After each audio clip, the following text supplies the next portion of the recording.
Pesawat baling-baling ini hilang kontak dan tidak ditemukan selama 6 hari. Apakah seluruh penumpangnya selamat? Inilah penerbangan merpati Nusantara Airlines MZ7970.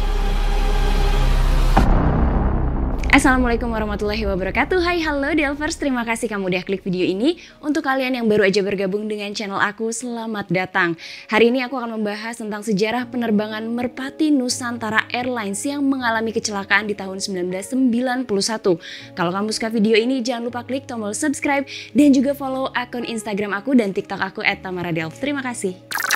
Aku tidak menemukan final report dari kecelakaan Merpati Airlines di tahun 1991 ini, tapi aku sudah merangkum beberapa artikel dari media untuk aku informasikan kembali kepada kalian. Kisah mengenai penerbangan Merpati Nusantara Airlines yang mengalami kecelakaan di tahun 1991 ini diceritakan kembali oleh salah seorang penumpang yang bernama Bapak Erwin Giasi. Sedikit membahas mengenai pesawat yang digunakan dalam penerbangan Merpati Nusantara Airlines. Jenis pesawat yang digunakan adalah KASA 212-200 yang diproduksi oleh IPTN di tahun 1985. Pesawat ini awalnya diproduksi di Spanyol, lalu kemudian diproduksi di Indonesia oleh IPTN atau kini berganti nama menjadi PT DI. Nah, aku juga akan sedikit membahas mengenai sejarah Merpati Nusantara Airlines. Maskapai ini adalah maskapai milik pemerintah Indonesia kedua setelah Garuda Indonesia yang didirikan tahun 1962 dengan biaya sebesar 10 juta rupiah. Pada tahun 1978, maskapai ini pernah diambil alih oleh Garuda Indonesia namun tetap menggunakan nama Merpati. Namun akhirnya di tahun 2014, maskapai ini berhenti beroperasi. Kita take off ke kronologi. Pada tanggal 30 Januari 1991, sebuah pesawat KASA 212 yang dioperasikan oleh maskapai Merpati Nusantara Airlines dengan nomor penerbangan MZ7970 dijadwalkan terbang dengan rute Bandara Samratulangi Manado menuju ke Bandara Jalaluddin Gorontalo. Di dalam penerbangan ini terdapat pilot yaitu Yus Pagau dan kopilot Andi Pulgandi serta Petrus Untung Abadi yang bertugas sebagai teknisi dan 18 orang penumpang. Menurut keterangan dari Pak Erwin, cuaca di Manado pada saat itu sangat cerah, termasuk cuaca di Bandara Samratulangi. Pada pukul 14.00, seluruh penumpang yang berjumlah 18 orang dipersilakan masuk ke dalam pesawat. 20 menit kemudian pesawat ini take off dari Bandara Samratulangi. Waktu jelajah diperkirakan selama 55 menit sehingga pesawat ini diperkirakan akan tiba di Gorontalo pada pukul 15.15 WITA. Penerbangan pada awalnya lancar dan seluruh penumpang di dalam penerbangan ini diberi snack, diberi roti dan juga diberi air mineral sebagai layanan dari maskapai. 30 menit kemudian pilot mengatakan bahwa pesawat ini akan tiba di Gorontalo pada pukul 15.12 WITA atau lebih cepat 3 menit dari perkiraan. Pilot kemudian berkomunikasi dengan petugas menara kontrol dari Bandara Jalaluddin untuk minta diturunkan ketinggian dari 8.000 kaki. Dan ini adalah komunikasi terakhir antara kru pesawat dengan petugas menara kontrol. Sudah lama ditunggu oleh petugas menara kontrol, tapi pilot belum juga memberikan kabar pada petugas menara kontrol. 1 jam telah berlalu dari jadwal pendaratan yang seharusnya, namun komunikasi belum juga ada, sehingga pada saat itu pesawat Merpati Nusantara Airlines dinyatakan dalam bahaya dan juga dinyatakan hilang. Sementara itu, keterangan dari Pak Erwin menyebutkan bahwa pesawat ini tiba-tiba saja terhempas dan masuk ke dalam kabut yang sangat tebal. Setelah itu pesawat terbang dengan tidak stabil dan terjadi beberapa kali guncangan. Saking kerasnya guncangan itu, pilot mengatakan agar seluruh penumpang menggunakan sabuk pengaman. Tiba-tiba saja terdengar bunyi brak dan guncangan yang sangat kencang. Tidak ada satu orang pun yang tahu apa yang terjadi. Namun karena kencangnya guncangan itu sampai-sampai sabuk pengaman dari salah seorang penumpang terputus. Pesawat tiba-tiba tidak bergerak lagi dan mesinnya mati. Tidak ada yang mengetahui secara pasti, hanya saja dari balik jendela mereka dapat melihat kabut yang sangat tebal. Namun mereka tetap terdiam. Setelah itu terdengar pengumuman dari pilot bahwa mereka baru saja mengalami kecelakaan. Dari sanalah seluruh penumpang langsung panik. Ternyata pesawat sudah berada di atas pohon. Pesawat ini menabrak pohon dan para penumpang tidak bisa melakukan apa-apa selain melakukan pengecekan apakah ada yang terluka atau tidak. Beruntung hanya lecet-lecet dan luka kecil yang dialami oleh para penumpang. Pada saat itu seluruh penumpang masih diam di tempat duduknya masing-masing. Keadaan kabin pada saat itu sangat hening, tidak ada yang berani keluar dari kabin penumpang. Tiba-tiba saja cuaca pada saat itu berubah drastis, hujan sangat lebat dan semua penumpang tetap berada di dalam kabin. Pada saat itu mereka mengetahui bahwa pesawat tertancap oleh 2 pohon. Tapi mereka mulai kehabisan oksigen. Dari keterangan Pak Erwin diketahui ia mengatakan hidung saya tempelkan di kaca pesawat. Pada saat itu ada udara yang masuk dan dari sanalah kami semua bernafas. Kondisi kekurangan oksigen inilah akhirnya mengharuskan mereka keluar dari kabin pesawat. Akhirnya mereka keluar melalui pintu bagian depan dan turun melalui ranting yang tertancap di pesawat menuju ke lokasi yang lebih landai. Dan menjelang malam hari tiba mereka akan kembali ke kabin pesawatnya. Dan terus sampai 6 hari berikutnya. Selama hampir 1 pekan mereka berada di hutan, mereka tidak memiliki makanan. Bahkan roti dan juga air mineral pemberian dari maskapai hanya cukup untuk sekali makan. Setelah itu tidak ada lagi bahan makanan. Hanya suara burung dan air terjun yang dapat didengar oleh seluruh penumpang. Selain itu tidak ada lagi. Cuaca sangat dingin karena setiap hari hujan dan turun kabut. Beberapa penumpang membawa botol bekas air mineral kemudian diisi oleh air rotan.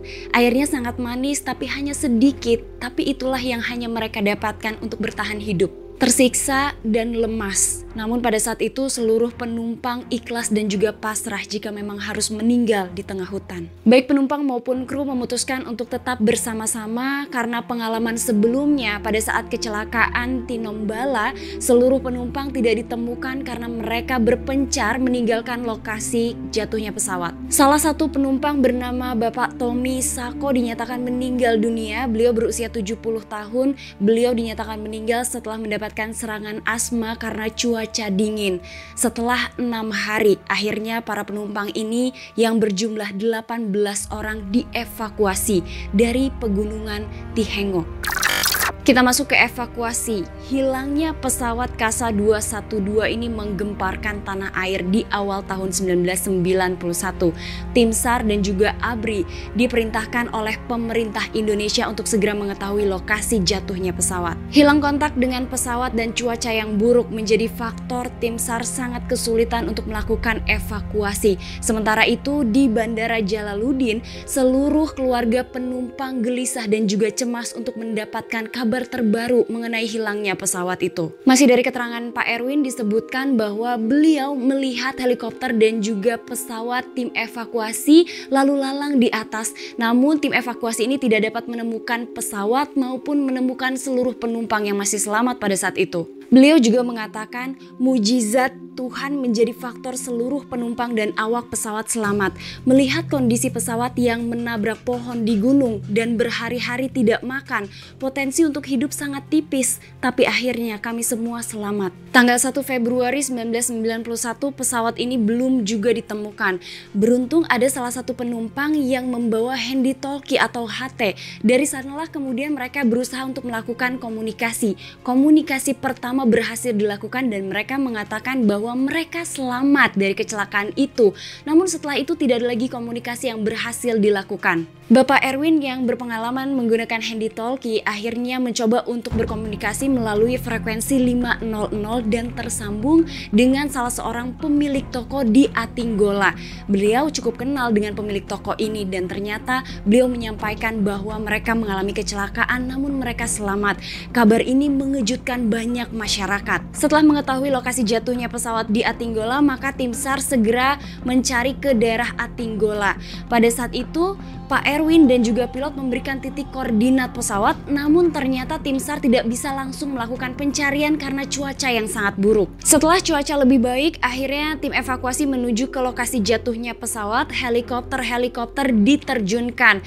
Pada saat itu bahkan tim evakuasi harus membuat helipad darurat dan menebang pohon-pohon di lokasi kecelakaan. Pada tanggal 4 Februari 1991, akhirnya seluruh penumpang yang berjumlah 18 orang dan 3 orang kru dapat dievakuasi oleh helikopter Puma milik Angkatan Udara dan juga helikopter Polri. ke posko terdekat. Pada pukul 12.00 WITA akhirnya seluruh penumpang dievakuasi dengan menggunakan helikopter menuju ke Stadion 23 Januari di Kabupaten Gorontalo. Setelah mereka tiba di stadion tersebut, mereka dibawa masuk ke ambulans dan diantar ke rumah sakit.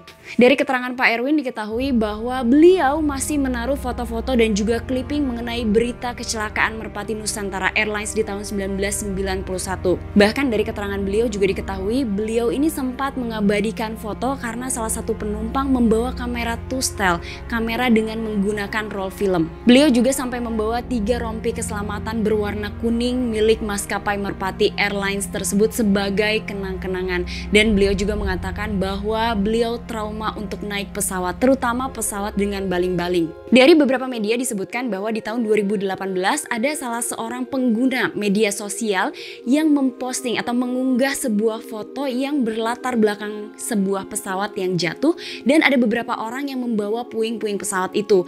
Tidak dijelaskan dengan detail apa yang terjadi, hanya saja dituliskan pesawat jatuh. Dari situlah kemudian masyarakat bingung dan bertanya-tanya apa yang sebenarnya terjadi dan pesawat apa yang jatuh itu. Setelah dicari informasi lebih lanjut, ternyata pesawat itu adalah pesawat milik Merpati Nusantara Airlines yang mengalami kecelakaan di tahun 1991. Dan orang-orang atau warga yang sempat mengabadikan foto mereka dengan pesawat ini adalah orang-orang yang tidak sengaja pada saat itu sedang pergi ke hutan untuk mencari kayu ataupun beberapa warga yang sengaja ke hutan untuk mencari sarang burung walet dan menemukan bangkai pesawat ini lalu mereka mengabadikan foto tersebut. Nah, terjawab sudah banyak pertanyaan dari masyarakat yang bingung mengenai sebuah pesawat yang ditemukan sudah usang dengan banyaknya pepohonan dan juga ditemukan nih orang-orang di sekitar sana. Ternyata mereka bukanlah korban dari kecelakaan pesawat tapi orang yang tidak sengaja menemukan bangkai pesawat tersebut. Nah, beberapa bulan sebelum ini beberapa Delvers kirim DM ke aku dan memberikan postingan bahwa telah jatuh sebuah pesawat Merpati Nusantara Airlines di tahun 1991 dan banyak dari kalian yang penasaran bagaimana kronologi jatuhnya. Nah, hari ini sudah aku bahas bagaimana kronologi jatuhnya dan menurut KNKT, pesawat ini mengalami kecelakaan karena pesawat ini terbang di cuaca yang buruk dan menabrak pohon yang tinggi. Kejadian ini tentu saja menjadi pelajaran penting bagi dunia penerbangan dan untuk kita di masa sekarang. Itulah informasi dari channel Tamara Delv. Pesanku hari ini, dalam kegelapan, hujan deras dan kedinginan menyelimuti mereka. Kelaparan dan lemas menghantui mereka. Namun, ada cahaya harapan yang mereka nantikan, yaitu doa dan ikhtiar yang merubah keadaan. Halo Delvers, saat ini aku nggak akan bacain komen dulu karena sebelumnya aku baca beberapa komen dari beberapa video yang sudah tayang dan banyak dari kalian yang menceritakan kalau biasanya kalian nonton video Tamara Delv ini bareng sama ayah atau sama ibu, sekarang udah nggak bisa lagi karena orang tua dari kalian sudah meninggal akibat COVID-19. Aku turut berduka yang sedalam-dalamnya, semoga seluruh keluarga diberi ketabahan. Dan ada kabar juga bahwa beberapa Delvers telah berpulang ke rahmatullah. Selamat jalan, selamat terbang ke tempat yang lebih indah. Insya Allah tempat berikutnya adalah tempat yang lebih baik. Ini adalah kabar duka untuk aku dan untuk tim, dan ini juga menjadi kesedihan untuk kami. Maka daripada itu, aku berharap agar kita semua tetap menjaga protokol kesehatan dan tetap saling menjaga. Aku sangat mengerti bagaimana berjuang untuk sembuh dari COVID-19. Aku berharap kalian yang sedang isoman atau yang sedang terpapar COVID-19 agar cepat sembuh, cepat pulih, dan cepat mendapatkan hasil negatif. Insya Allah. Terima kasih, sampai ketemu di episode selanjutnya. Assalamualaikum warahmatullahi wabarakatuh.